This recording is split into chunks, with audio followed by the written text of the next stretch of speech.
গদাই, আগের বছর জমিদার মশাইয়ের কর ফাঁকি দিয়েছিলিস, এবারে জমিদার মশাই বলেছেন সুদে আসলে উসুল করে নিতে। দেখছি তোর জমিতে বেশ ভালো বেগুনের ফলন হয়েছে। আমাদের আর একটা মাত্র জমি বেঁচে আছে। বাড়িতে আমার বুড়িমা অসুস্থ, চাষের বেগুন বিক্রি করে কোনো রকমে সংসার চলছে। আপনার কাছে হাত জোড় করছি, আপনি এমনটা করবেন না। এবারের বন্যায় নদীর পাড়ের জমি ভেঙে তলিয়ে গেছে। না না, আর নাকে কাঁদলে চলবে না, কর তো তোকে দিতেই হবে। এই, ওই বেগুনের ঝুড়িটা তুলে নিয়ে চল এখান থেকে। তার কথা মতো আর এক সিপাই গদাইয়ের বেগুন জমি থেকে ঝুড়ি ভর্তি বেগুন তুলে নিয়ে চলে যায়। হায় হায় হায় হায়, আমি জমি থেকে বেগুনগুলো তুললাম আর ওরা সব নিয়ে চলে গেল। আজ যে বেগুন বিক্রি করে মায়ের জন্য ওষুধ কিনে নিয়ে যেতাম। তুমি চিন্তা করো না গো, এই তো গাছে ফুল ফুটে রয়েছে, আবার বেগুন হয়ে যাবে। কিন্তু শাশুড়ি মায়ের যে ওষুধের প্রয়োজন, ওষুধ ছাড়া যে। এরপর সোনালী ও গদাই তাদের বাড়ি ফিরে যায়। বাড়িতে তার অসুস্থ বুড়িমা।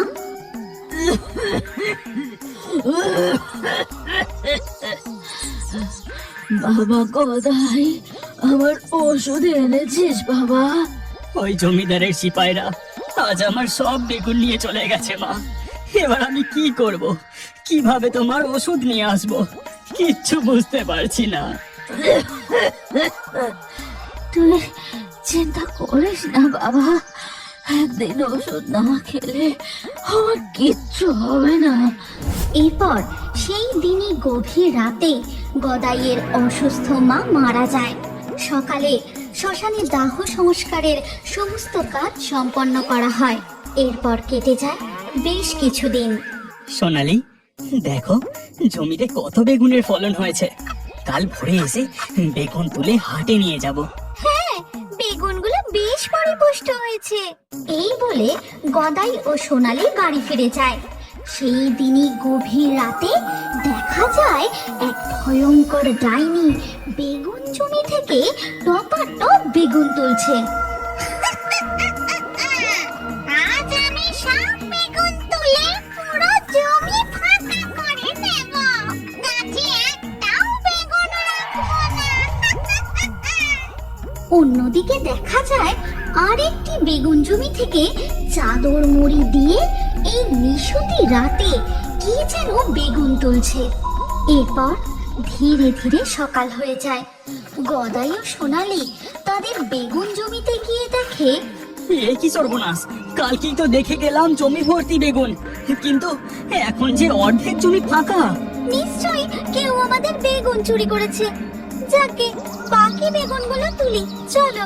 এরপর গদাই ও তার বউ বেগুন তুলে ঝুড়ি ভর্তি বেগুন হাটে নিয়ে যায়। আর ওদিকে জমিদারের বাড়িতে, কি বলছিস কি? আমার জমি থেকে চুরি? কাহার এত সাহস হলো? হ্যাঁ হুজুর, আমি সত্যি বলছি, জমিতে একটাও বেগুন নেই। অত বড় জমি থেকে চোর সব বেগুন তুলে নিয়ে গেছে। ঠিক আছে, তুই এখন যা, আমি দেখছি কোন চোরের এত সাহস হলো। আচ্ছা, খুশিগঞ্জের জমির ফসল সব ঠিকঠাক আছে তো? জি হুজুর, খুশিগঞ্জের জমির সব ফসল ঠিকঠাক আছে। কালকেই খুশিগঞ্জের বেগুন জমি থেকে বেগুন তোলার ব্যবস্থা কর। জি হুজুর। এই কথা বলে সিপাই জমিদারের বাড়ি থেকে বেরিয়ে যায়। আর পথে গদাই ও সোনালীর সাথে দেখা হয়। কি গদাই, ফাঁকা ঝুড়ি নিয়ে কোথা থেকে ফেরা হচ্ছে? আগে হাটে বেগুন বেচে ফিরছি। তা জমিতে বেগুনের ফলন কেমন হচ্ছে? ফলন ভালোই হয়েছিল, কিন্তু রাতে চোর আমার জমি থেকে অর্ধেক বেগুন চুরি করে নিয়ে গেছে। বটে। এরপর গদাই ও সোনালী তাদের বাড়ি ফিরে আসে। আবারও সেই দিনেই গভীর রাতে দেখা যায় ওই ভয়ঙ্কর ডাইনি একটি বেগুন জমি থেকে বেগুন তুলছে।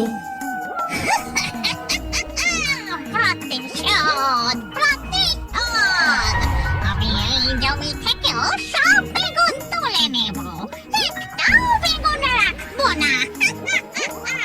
সকাল হতেই সিপাহী জমিদারের খুশিগঞ্জের জমিতে গিয়ে দেখে সেখানেও একটাও বেগুন নেই, পুরো জমি ফাঁকা। ফিরে এসে সিপাহী জমিদারকে খবর দিতেই, অসম্ভব, কোন চোরের এত দুঃসাহস আমার একের পর এক জমি থেকে চুরি করে?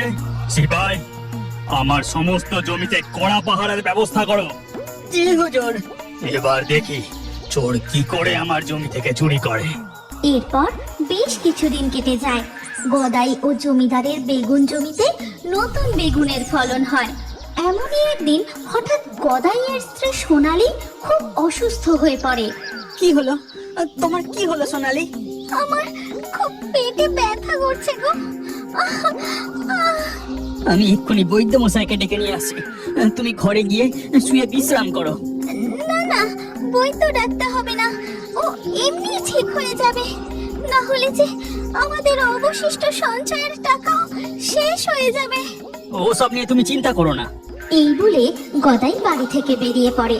তারপর গ্রামের এক বৈদ্য মশাইকে সঙ্গে নিয়ে আসে এবং তিনি সোনালীকে দেখার পর, গদাই, তোর বইয়ের যে কঠিন ব্যামো হয়েছে রে, এই রোগ আমার দ্বারা সারানো সম্ভব নয়।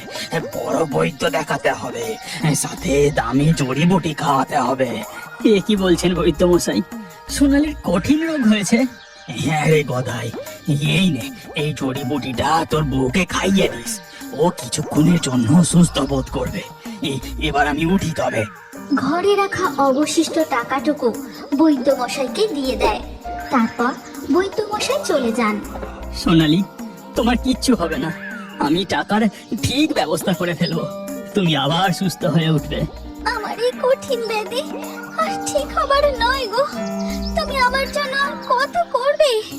আমি এমনিই ঠিক আছি। তুমি চিন্তা করো না, আমি জমিদারের কাছে যাব। জমিদার মশাইয়ের কাছে অনুরোধ করলে তিনি নিশ্চয়ই কিছু একটা ব্যবস্থা করবেন। এই বলে গদাই জমিদারের সাথে একান্তে দেখা করে সমস্ত ঘটনা খুলে বলে। সবকিছু শুনে জমিদার মশাই বলেন, সবই বুঝলাম গদাই, কিন্তু তুমি যে গত বছর আর এই বছরও জমির খাজনা দাওনি, আমি তো তোমাকে খালি হাতে পয়সা দিতে পারি না। তা তুমি তোমার বেগুন জমিটা আমার কাছে বন্ধক রাখতে পারো।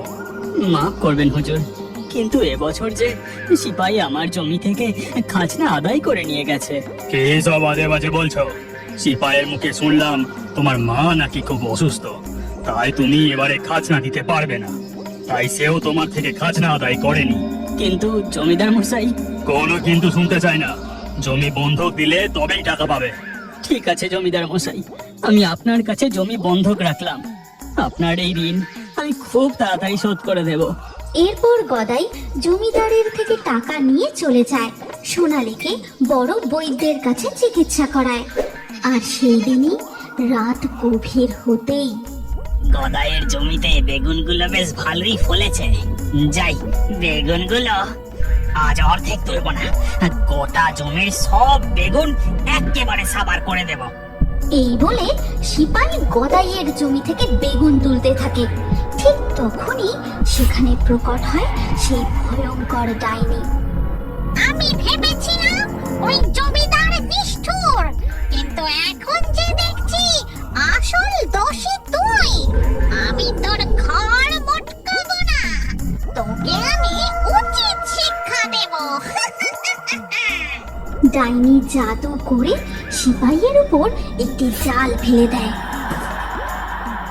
ছেড়ে দাও, ছেড়ে দাও আমাকে, ছেড়ে দাও, ছেড়ে দাও। ছেড়ে দেব? তুই আমার ছেলের জমি থেকে বেগুন চুরি করেছিস, খাজনা আদায়ের নামে তার থেকে ফসল ছিনিয়ে নিয়েছিস। এই বলে ডাইনি অদৃশ্য হয়ে যায়। আর সকাল হতেই জমিদার গদাইয়ের থেকে বন্ধক নেওয়া জমিতে এসে দেখে তার বিশ্বস্ত সেপাই বেগুন চুরি করতে গিয়ে জালে আটকা পড়েছে। তোর এত বড় স্পর্ধা, তার মানে এতদিন তুই আমার জমি থেকে চুরি করতিস। আজ আমি তোকে।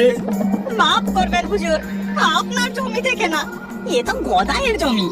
আমি তো গদাইয়ের জমি থেকে কটা। চুপ কর, এই জমি এখন গদাইয়ের জমি নয়, ও আমাকে বন্ধক দিয়েছে। আর কি কি অপরাধ করেছিস বল, না হলে আমি তোকে কারাগারে নিক্ষেপ করব। এরপর সিপাই জমিদার মশাইকে তার অপরাধের কথা খুলে বলে। সবকিছু শুনে জমিদার মশাই গদাইয়ের বন্ধক দেওয়া জমি তাকে ফিরিয়ে দেন। শোনো গদাই, সাথে আমি তোমাকে আরো 7 বিঘা জমি উপহার স্বরূপ দিচ্ছি। তুমি আরো ফসল ফলাও। ধন্যবাদ জমিদার মশাই। জয় জমিদার নারায়ণ সিং এর জয়। এরপর গদাই ও তার স্ত্রী 7 বিঘা জমিতে ধান চাষ করেন।